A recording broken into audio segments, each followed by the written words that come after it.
semua, Assalamualaikum warahmatullahi wabarakatuh. Perkenalkan, nama saya Hayuni Roziana Monika Sari dengan NIM 2202012 Nah, pada hari ini saya akan menjelaskan tentang perawatan luka pasien dengan post operasi skoliosis. Pada saat dilakukan pengkajian, pasien mengatakan nyeri pada area luka post-operasi skoliosis di punggung belakang. Kemudian pasien juga tampak menggunakan korset punggung yang ia pakai setiap hari untuk menjaga punggungnya agar tidak terasa nyeri. Kemudian pada saat pengkajian, ibu dari pasien mengatakan bahwa ibu tidak dapat melakukan perawatan luka secara mandiri sehingga pasien dibawa ke IGD. Pada saat dilakukan lebih lanjut pengkajiannya, ditemukan bahwa pasien tersebut mengatakan nyeri pada bagian punggung kanan. Pasien mengatakan nyeri pada saat melakukan aktivitas, baik itu pun miring ke kanan, miring ke kiri, ataupun juga berjalan yang terlalu lama. Pengkajian luka pun dilakukan, yaitu ditemukan pada area luka di bagian punggung kanannya tidak terdapat nanah, darah, dan juga jumlah dari eksuda tersebut sedikit, dan juga luka yang sudah mengering. Pada keadaan tersebut, pasien dilakukan perawatan luka, di mana perawatan luka adalah serangkaian tindakan yang dilakukan untuk mencegah terjadinya injuri pada kulit ataupun membran mukosa jaringan lain yang diakibatkan karena adanya fraktur, kemudian adanya juga dari luka post-operasi. Nah, ada pun tindakan-tindakan yang perlu diperhatikan pada saat membersihkan luka yang biasanya kita sebut sebagai prinsip-prinsip perawatan luka itu. Yang pertama ada T, yaitu tissue management, di mana pada saat tissue management ini kita menghilangkan ataupun membersihkan dari jaringan mati dan juga benda asing. Kemudian yang kedua adalah I, inflammation and infection control, di mana hal ini dapat dilakukan dengan menggunakan cairan pencuci luka seperti normal salin, ringan laktat, kemudian chlorhexidine gluconat, tap water, dan lain-lain sebagainya. Namun, yang paling sering digunakan adalah normal salin karena normal salin bersifat isotonik sehingga tidak menyebabkan proses dari penyembuhan luka itu menjadi terhambat. Selain itu, air salin juga memiliki kadar toksin yang rendah sehingga tidak mengganggu dari proses penyembuhan luka itu sendiri dan juga tidak menyebabkan dari munculnya reaksi alergi pada ekosistem kulit tersebut. Kemudian yang ketiga yaitu moisture balance. Nah, pada moisture balance ini dapat dilakukan dengan mempertahankan dari prinsip lembab itu sendiri, di mana prinsip lembab dapat diperhatikan untuk perawatan luka dikarenakan yang pertama adalah dapat mengurangi dehidrasi atau kematian dari sel, di mana sel-sel tersebut yaitu ada neutrofil, makrofag, bila dipertahankan dalam kondisi lembab dapat mempercepat dari proses penyembuhan luka itu sendiri. Selain itu, pada kondisi luka yang lembab dapat meningkatkan dari angiogenesis pada balutan yang berbahan oklusif. Kemudian yang kedua adalah meningkatkan debridement autolysis dan mengurangi nyeri pada luka itu sendiri.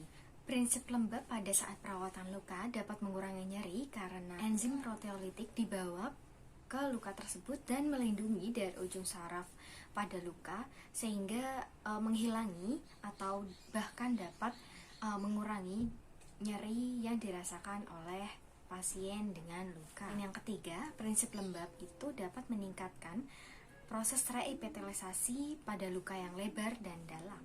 Kemudian yang keempat, E, yaitu epithelial age advancement, yang dimana pada prinsip ini dapat dilakukan dengan melakukan evaluasi pada epitelisasi tepi luka. Di luka yang normal atau siap untuk sembuh biasanya halus, tipis, bersih, dan juga menyatu dengan tepi luka. Sedangkan pada tepi luka yang belum siap untuk menyatu disebabkan oleh adanya kedalaman undermining atau jaringan mati. Namun apabila tepi luka tersebut terdapat jaringan mati, maka harus diangkat terlebih dahulu. Dan apabila ada undermining atau goa pada luka, maka harus dirangsang dengan kondisi tertentu untuk meningkatkan dari penumbuhan daging tersebut. Jika ditemukan kesamaan tinggi antara luka kanan dan kiri, dan apabila sudah menyatu, maka keadaan luka tersebut dapat sembuh dengan optimal. Apabila dasar luka belum menyatu dengan tepi luka, maka proses epitelisasi tersebut akan menjadi lama dan juga dapat menimbulkan permukaan yang tidak rata. Kemudian yang selanjutnya, kita juga dapat memantau dari adanya infeksi baik lokal ataupun sistemik. Yang pertama yaitu adanya dolor ataupun nyeri. Kemudian yang kedua adalah kalor atau pada area tersebut akan terasa panas. Kemudian yang ketiga yaitu tumor atau bengkak. Kemudian yang keempat adalah rubor atau kemerahan pada area luka. Kemudian yang kelima adalah fungsiolaesa, di mana fungsiolaesa ini adalah perubahan fungsi dari jaringan yang mengalami infeksi. Contohnya apabila kaki kita terluka, itu akan mengalami fungsi seperti berkurangnya untuk melakukan aktivitas berjalan, berlari, dan lain-lain sebagainya. Kemudian prinsip selanjutnya adalah mempertahankan dari kenyamanan pasien itu sendiri dengan ditanyakan apakah pasien ini mengalami nyeri pada saat melakukan perawatan luka ataupun tidak. Apabila pasien mengatakan nyeri pada saat proses perawatan luka, maka dapat dihentikan terlebih dahulu dengan meminta pasien untuk rileks terlebih dahulu ataupun menghentikan dari segala proses perawatan luka itu sendiri. Dan kemudian setelah pasien mengatakan sudah nyerinya mulai berkurang, maka proses dari perawatan luka itu dapat dilanjutkan. Kemudian prinsip selanjutnya, apabila ditemukan drainase yang meningkat, maka dapat dilakukan penggantian balutan secara rutin. Dan yang terakhir adalah tetap menggunakan prinsip steril untuk pembersihan atau perawatan luka itu sendiri. Nah, setelah kita berbicara tentang prinsip-prinsip pada perawatan luka, selanjutnya kita akan membahas tentang bahaya yang mungkin muncul pada saat ataupun setelah perawatan luka. Yang pertama, perawatan luka yang tidak bersih ataupun tidak steril dapat memunculkan atau bahkan meningkatkan dari resiko terjadinya infeksi pada luka itu sendiri. Penekanan prinsip steril ataupun bersih dapat kita lakukan dengan penggunaan pada saat kita melakukan cuci tangan, kemudian kita menggunakan handscoon, baik itu handscoon steril ataupun handscoon bersih, serta penggunaan alat-alat bersih dan steril yang tepat. Hal ini dilakukan untuk mempercepat dari proses penyembuhan luka itu sendiri, mengurangi dari resiko terjadinya infeksi. Kemudian yang terakhir adalah mempertahankan dari kelembapan yang tinggi antara luka dan juga balutan, serta juga untuk melindungi balutan dari mikroorganisme seperti bakteri, virus, dan lain-lain sebagainya. Kemudian bahaya yang mungkin muncul pada saat perawatan luka ataupun setelah perawatan luka yang kedua adalah dari dressing yang tidak tepat. Penggantian balutan yang tidak tepat ataupun dressing yang tidak tepat pada area luka dapat menghambat dari proses penyembuhan luka itu sendiri. Pertimbangan dalam menutup dan membalut luka sangat tergantung pada penilaian kondisi luka. Pembalutan berfungsi sebagai pelindung terhadap penguapan, infeksi, kemudian mengupayakan lingkungan yang baik bagi pasien dalam proses penyembuhan lukanya, dan juga sebagai fiksasi dan efek penekanan yang dapat mencegah berkumpulnya rembesan darah yang dapat menyebabkan hematom pada pasien tersebut.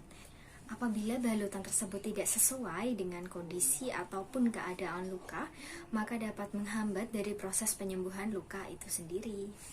Nah, untuk melihat balutan-balutan luka yang tepat dapat dilihat sebagai berikut.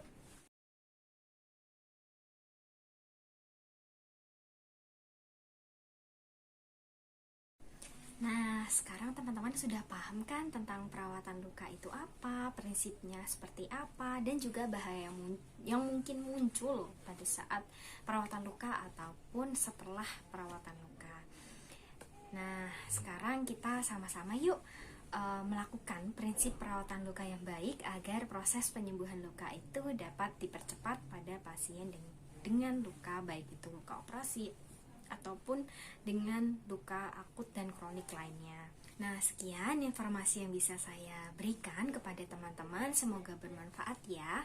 Wassalamualaikum warahmatullahi wabarakatuh.